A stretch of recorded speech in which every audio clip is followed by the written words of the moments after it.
c'est le retour de la confiance.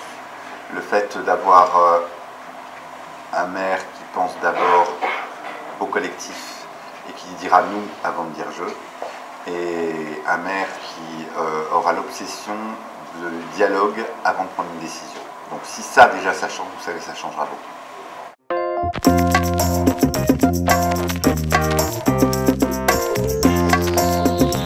Beaucoup de gens nous ont dit on n'est pas pour la division de la gauche. On comprend qu'il y a eu des problèmes, d'ailleurs les gens ont tranché, enfin, je veux dire, ils ont compris que pourquoi on avait démissionné, pourquoi ils nous ont fait 2 fois plus confiance qu'à la liste qui était conduite par Alda Pereira-Lemaitre. Mais dans un même temps, il y a des gens qui attendaient qu'on soit rassemblés pour voter, et j'ai tout à fait confiance sur le rassemblement du 2e tour, parce qu'il y a des électeurs qui veulent que la gauche gagne.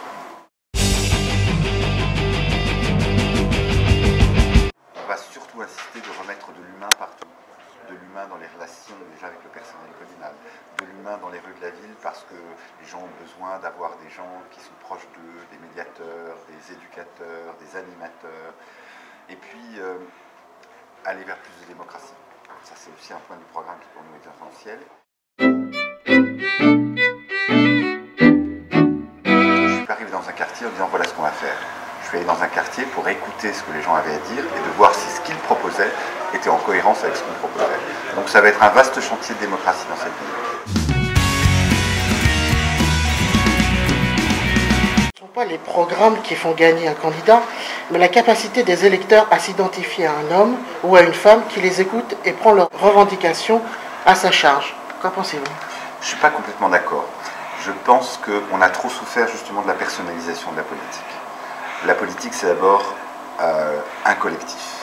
Que ce soit le collectif de son parti, de son organisation, d'une équipe municipale. Un maire, c'est un animateur, c'est un chef d'orchestre, c'est un coordinateur, c'est quelqu'un qui impulse les choses. Mais il ne faut surtout pas tomber dans le culte de la personnalité. Dans le panthéon des grands hommes d'État de France, lequel admirez-vous comme référence morale et politique? Jean Jaurès. Pourquoi?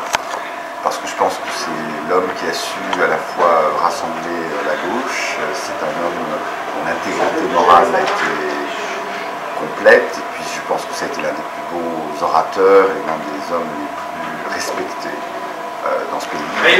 Tout ce qu'il a fait, et je crois que pour moi c'est le plus beau symbole. Combien d'années de vie associative et militante à votre actif? Associative, ça doit faire presque 40 ans, et politique, ça fait 26 ans. Hillary Clinton a dit, je cite, « On peut faire campagne avec des poèmes, mais on gouverne en prose ». C'est une très belle formule, mais je crois qu'on peut conjuguer les deux, qu'on peut faire de la poésie tout en faisant du réalisme, et on peut être un excellent pragmatique en sachant un peu écrire. Êtes-vous capable de passer des compromis avec vos adversaires? Bien sûr. Bien sûr, parce que je crois qu'on peut toujours, dans l'intérêt général, trouver des compromis. Mais on trouve de bons compromis quand on est sûr de ses convictions. Votre programme, basé sur des promesses, suffit-il à motiver les électeurs? Justement, parce que notre programme, ce ne sont pas des promesses. Notre programme, ce sont des propositions qui sont à mettre en débat. Ça prend du temps, mais il vaut mieux débattre avant et être sûr de la décision qu'on prend, plutôt que de faire des promesses et de ne jamais les tenir. À Rosny-sous-Bois, un collectif réuni autour de la Ligue des droits de l'homme, la votation citoyenne sur le droit de vote des étrangers aux élections locales, a rassemblé 451 personnes et le oui l'a emporté largement. Êtes-vous pour ou contre le droit de vote des étrangers à Noisy-le-Sec?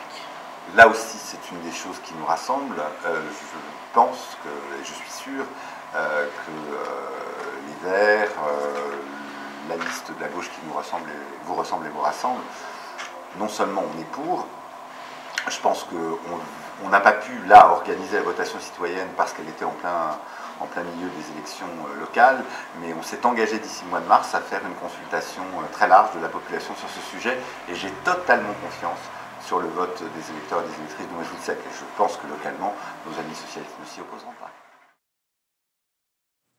Dans le Parisien du lundi 6 décembre, Laurent Rivoire cite « Ils vont recomposer une liste avec des personnes qui se sont déchirées pendant 3 ans. Je ne suis pas sûr que les Noiséens le comprennent. » Alors d'abord, l'avantage de Laurent Rivoire, c'est qu'il n'était pas élu entre 2003 et 2008, parce que sur sa liste, il y a à la fois des gens et sur les deux listes qui ont fusionné, celle de M. Deleu et celle de M. Rivoire, il y a des gens qui en ont exclu d'autres. Il y a des gens qui avaient viré un premier adjoint. Il y a des gens qui acceptaient qu'un adjoint se promène dans les couloirs de la mairie avec un pistolet en plastique. Il y a des gens qui ont porté plainte les uns contre les autres. Donc moi j'adore l'hommage du vice à la vertu. Vous êtes de nouveau en tête du premier tour avec le candidat Nouveau Centre, Laurent Rivoire. Seriez-vous d'accord de mener un débat comme dans les présidentielles? Là, je lui ai proposé, y compris pour cette élection, et je viens d'apprendre que Laurent Rivoire a refusé un débat contradictoire sur la gestion de la ville. Je le comprends, je le conçois. Il a deux motifs de refuser. Le premier motif, c'est que contrairement à ce qu'il dit, ce n'est pas une liste d'intérêt local. Il l'a fait croire, mais c'est une liste Nouveau Centre UMP. C'est pas un problème, mais il faut l'assumer.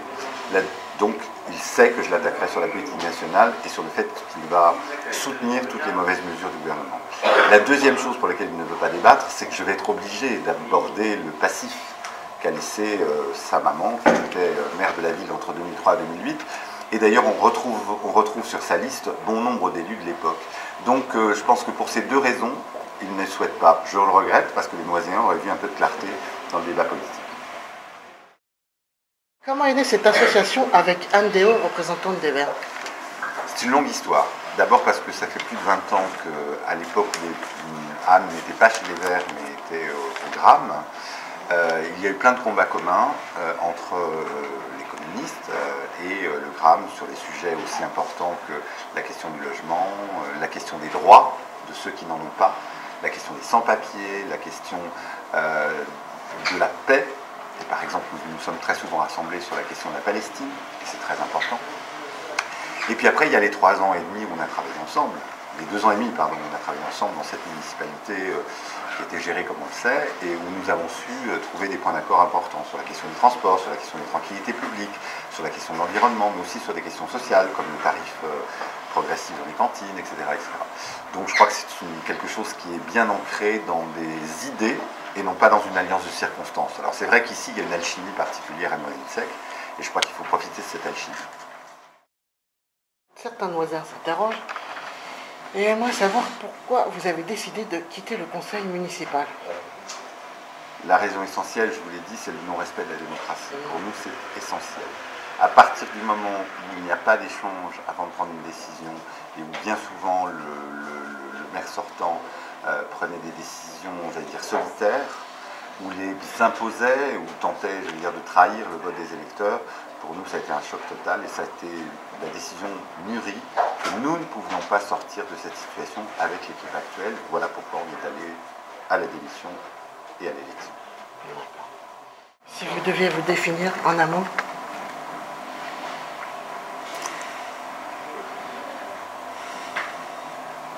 C'est dur, hein, en un mot. Très compliqué en un mot.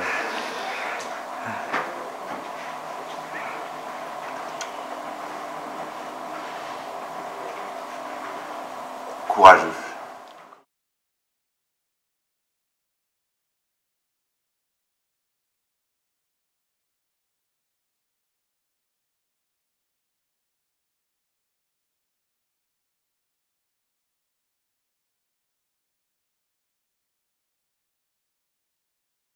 Et je le dis très sincèrement, que l'immense majorité qui sont sur la liste et qui donc seront élus quand nous allons gagner le 12, parce que j'espère bien sûr qu'on va gagner, je crois tout à fait que nous sommes, que ce soit Anne, le groupe des Verts, que ce soit le groupe dans lequel j'appartiendrai, en capacité de travailler avec les amis et camarades socialistes qui sont sur cette liste, qui avaient fait un choix courageux de ne pas soutenir Alda au départ. Ils ont été obligés de le faire puisque leurs instances leur ont demandé, et je pense que les choses seront vraiment en capacité, et qu'en 3 ans on va faire la démonstration que la gauche dans cette ville, elle sait travailler ensemble même quand elle n'est pas d'accord sur tout, et ça, ce sera la plus belle démonstration qu'on pourra faire.